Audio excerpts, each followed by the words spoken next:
Hello मेरे प्यारे बच्चों, कैसे हैं आप सभी। उम्मीद करता हूं सभी स्वस्थ होंगे, ठीक होंगे, आपकी पढ़ाई भी सुचारू रूप से अच्छे से चल रही हो, क्योंकि हमारा टर्म 2 का एग्जाम 2 मई 2022 को होने वाला है। तो बच्चों, इस सेशन में हम समाचार लेखन और 6 ककार के बारे में पढ़ेंगे, क्योंकि हमें पता है कि समाचार लेखन उल्टा पिरामिड शैली में लिखा जाता है, जिसको 3 भागों में बांटा गया है। समय को बर्बाद न करते हुए हम लोग सबसे पहले पढ़ते हैं कि पत्रकारिता लेखन क्या होता है और वह कितने प्रकार का होता है। तो बच्चों ध्यान रखना, पत्रकारिता लेखन होता है 3 प्रकार का। कौन कौन सा?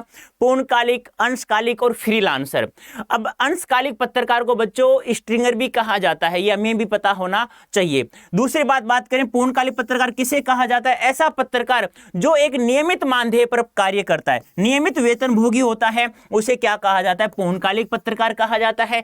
अंशकालिक क्या होता है? जो एक निश्चित मानदेय पर कार्य करता है। किस पे? एक निश्चित मानदेय पर काम करने वाला पत्रकार क्या कहलाता है? अंशकालिक कहलाता है। और फ्रीलांसर पत्रकार क्या होता है दोस्तों? नाम से पता चला है, फ्री, स्वतंत्र पत्रकार है, जहां जिसको अच्छा पैसा देगा जो पत्रकार, वो जो समाचार पत्र, वहीं पर जाकर वो कार्य करेगा।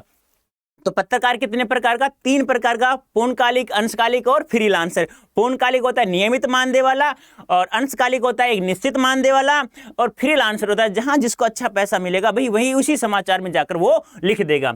आगे हम बात करते हैं समाचार लेखन कि समाचार लेखन कैसे लिखा जाता है। आप लोगों को पता है कि जो भी समाचार लिखता है वो कौन कौन लिखता है? पूर्णकालिक या अंशकालिक पत्रकार ही लिखते हैं। ज्यादातर जो भी समाचार लिखा जाता है, जिसे हम संवाददाता, रिपोर्टर के नाम से जानते हैं। अब कैसा समाचार होना चाहिए? घटना, समस्या, विचार से सबसे महत्वपूर्ण तथ्य, सूचना, जानकारी को सबसे पहले पैराग्राफ में लिखा जाता है, क्योंकि हमें पता है ऐसा क्यों करते हैं, क्योंकि उल्टा पिरामिड शैली में जो समाचार लिखने की सर्वोत्तम शैली कहा जाता है, उसका प्रयोग समाचार लेखन में किया जाता है।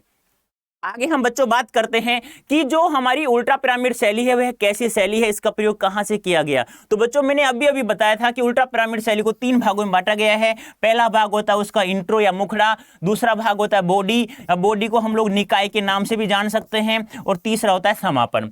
अब इसमें से हमें पता होना चाहिए कि क्लाइमेक्स सबसे पहले इंट्रो या बॉडी में लिखा जाता है, क्योंकि कारण क्या है कि सबसे महत्वपूर्ण जो सूचना होती है वह इंट्रो और या मुखड़ा में लिखा जाता है, क्योंकि क्लाइमेक्स सबसे पहले उल्टा पिरामिड शैली में क्लाइमेक्स ही लिखा जाता है। इस क्लाइमेक्स में दोस्तों 4 ककारों का प्रयोग किया जाता है। तो देख लेते हैं हम लोग कि समाचार लेखन की सर्वाधिक सर्वप्रिय शैली कौन सी है? उल्टा पिरामिड शैली है, और यह लेखन की सर्वाधिक लोकप्रिय उपयोगी शैली है।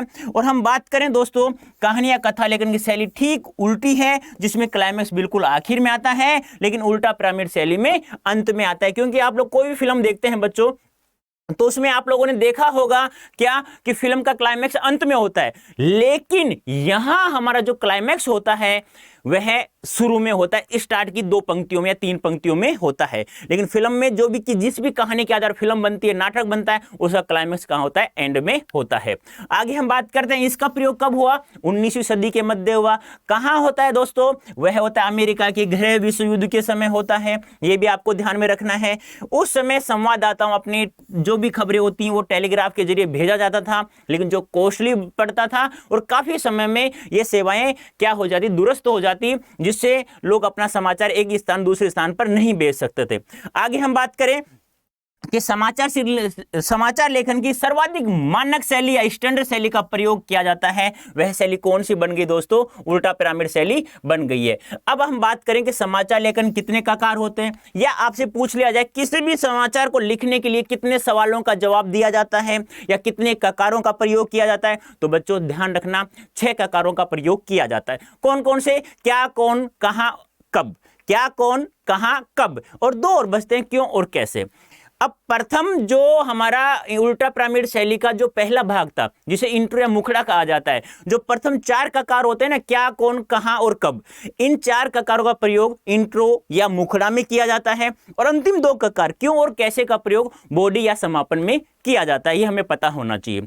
अब प्रथम जो 4 ककार होते हैं बच्चों, वो सूचनात्मक होते हैं, और अंतिम 2 ककार क्यों और कैसे होते हैं, वो विवरणात्मक या विश्लेषणात्मक ककार होते हैं। तो ध्यान रखना, मुख्यतः 6 ककार होते हैं। ये प्रश्न पूछे जाते हैं, ये ककार ध्यान रखना है, कहां, कब, क्यों और कैसे, और 2 बच गए, कब और ये ध्यान रखना यहां से, क्या, कौन, कहां, कब और क्यों और कैसे, ये हमें पता होना चाहिए। अब किसी भी कठिन समस्या को विचार संबंधित लिखने के, कोई भी कठिनाई लिखते हैं तो हम इन 6 ककारों का जवाब दिया जाता है। मुखड़े यानी कि इंट्रो में सबसे पहले पैराग्राफ में 2 या 3 पंक्तियों में आमतौर पर 3 या 4 ककारों का प्रयोग किया जाता है। ये 4 ककार बच्चों, ये ध्यान आपको रखना है, ये सूचनात्मक ककार होते हैं। और अंतिम 2 भाग बच गए हमारा बॉडी या निकाय, और अंतिम होता है समापन। उसमें हम लोग क्यों और कैसे का प्रयोग करते हैं, जो विवरणात्मक या विश्लेषणात्मक होते हैं। ये 4 ककार हैं, क्या, कौन, कब, कहां। इसके बाद बॉडी में और समापन में बाकी 2 ककारों का प्रयोग किया जाता है, कैसे और क्यों का। इस तरह 6 ककारों के आधार पर समाचार तैयार किया जाता है।